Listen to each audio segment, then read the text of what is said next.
Welcome to today's Explainer. We're digging into a seriously fascinating analysis by Peter Kelly called Bubble, Tokens, and Trouble.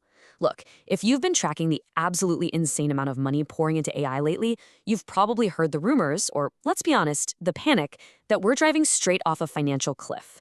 Well, today we're going to take a really structured look at the actual economics of AI, and we're going to use historical tech booms to do it. Trust me, by the end of this explainer, you're going to look at those doom and gloom headlines in a totally different way.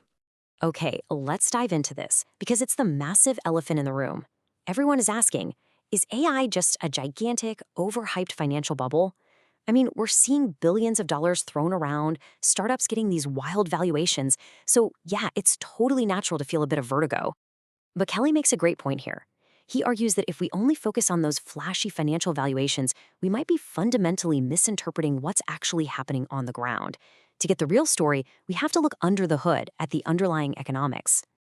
Which brings us to Chapter 1, the AI Inference Engine. Let's get right into it.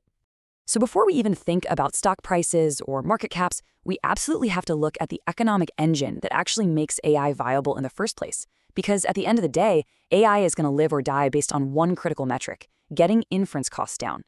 And the reality on the ground, it's showing an undeniable trend. Just look at the staggering number, 1,000 times. Since 2023, the cost of AI tokens has just completely plummeted.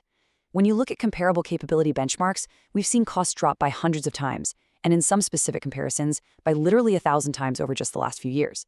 This isn't just some minor efficiency tweak, right? This is an absolute collapse in the cost of generating artificial intelligence. Now, what's really interesting about this slide is how Peter Kelly translates that super abstract metric into something we can all just intuitively grasp.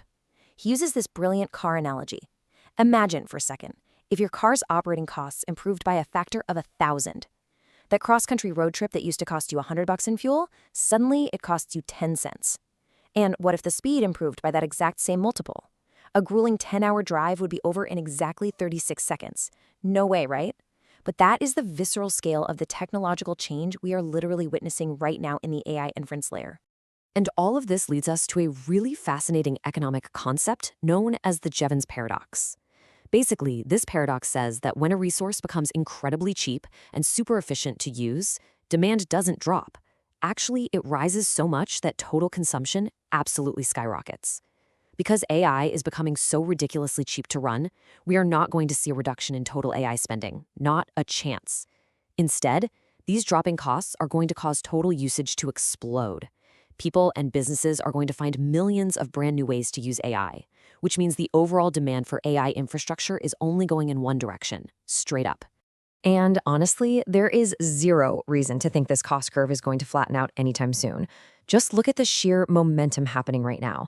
The industry is currently firing on all cylinders with a massive wave of parallel cost-reducing paths, new inference chips, quantized models, lower precision arithmetic, smaller specialized models, model distillation, mixture of experts routing, speculative decoding, prefix caching. It's a lot, I know. But even if the pace slows down just a little bit, the sheer volume of technical avenues being explored right now pretty much guarantees that inference costs are going to keep plummeting, which will drive that Jevons paradox even harder. All right, moving right along to Chapter 2, a new productive infrastructure. So once you realize that AI usage is going to scale exponentially, you kind of have to zoom out. You have to shift your perspective away from looking at just individual AI models and start looking at the broader macroeconomic matrix.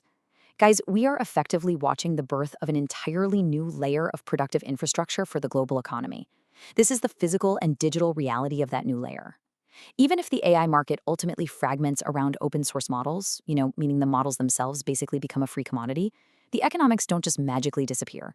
Those models still absolutely require physical chips and massive data centers. They need hosting, inference providers, enterprise support, integration, and specialized deployment tooling. At the end of the day, someone has to build, run, and maintain all this underlying plumbing, and whoever does that is going to capture immense value. Let's move to Chapter 3, Lessons from Railway Mania, and see how this builds. To really wrap our heads around where we are with AI today, we need to look at history. Because history proves, time and time again, that financial bubbles absolutely do not equal technological failures. Think about the Industrial Revolution. It required massive capital for factories, mines, mills. Not everyone who invested survived, but it fundamentally rewired the economy. Walk with me through this timeline, because history definitely rhymes. In the 1840s, we had the railway mania. In the 1980s, the home computer bubble. In the 2000s, the dot-com crash. And here we are today looking at AI. In literally every single one of these past cycles, we saw immense speculation, massive financial losses for early investors, and just incredible market turbulence. Yet, we survived all of them. And more importantly, the underlying technologies went on to fundamentally change the world. And this brilliantly illustrates exactly what we're talking about. During the 1840s British railway mania, there was this massive speculative frenzy. Honestly, a lot of capital was just terribly allocated. Many investors faced complete financial ruin, and plenty of those early railway schemes were wildly uneconomic. But, and this is the absolutely crucial takeaway, that didn't mean railways were a dead end. The tracks still got laid. That durable infrastructure was still built. And ultimately, the entire British economy was successfully reorganized around cheaper, faster transport. Which brings us to Chapter 4, the dot-com pattern. Now, if the 1840s railway example feels a little too dusty for you, the exact same pattern played out with the birth of the internet. It perfectly reinforces our rule of 3 when it comes to historical tech parallels. We do have to acknowledge the very real financial pain of the dot-com bubble. I mean, look at this. The Nasdaq soared to unprecedented heights and then completely crashed, losing nearly 80% of its value. It took something like 15 years to climb back to its previous peak. A massive amount of investors got badly burned, and so many of those early obvious dot-com companies, they completely disappeared from the face of the earth. But again, while the bubble was totally real, so was the technology. During the boom, telecom companies completely overbuilt their networks.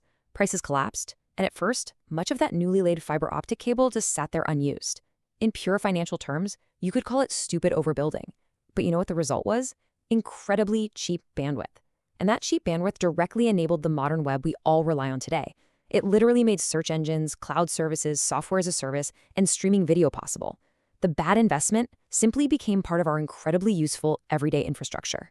We saw the exact same thing in the 1980s home computer bubble.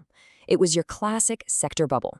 Highly inflated expectations, collapsing profit margins, and a brutal stock market reckoning when those promised profits just failed to show up.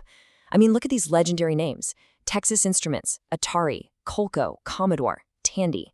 A lot of these companies were heavily damaged. They exited the market or they just collapsed entirely.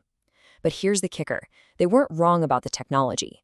Personal computing certainly didn't go away. They were just 100% wrong about where the durable profits would eventually pool.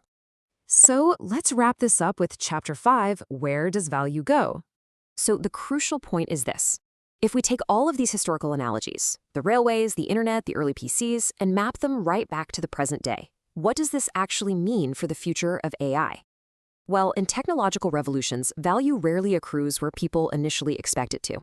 Right now, everyone expects the real value to sit with the model companies, those highly valued startups, the current market leaders that make all the headlines. But history tells us a different story.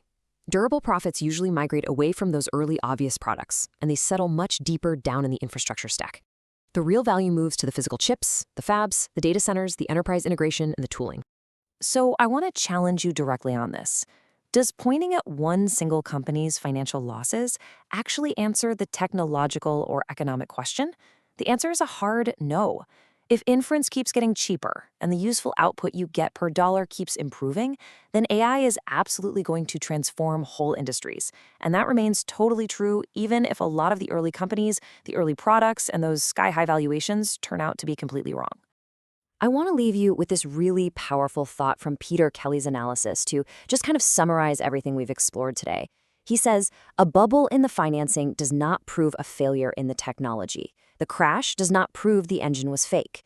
So the next time you see a headline screaming about an impending AI financial crash, take a breath and ask yourself, are you looking at a failed technology or just a bad early investment in a radically transforming world? Thank you so much for joining me for this explainer. Keep learning, and we'll see you next time.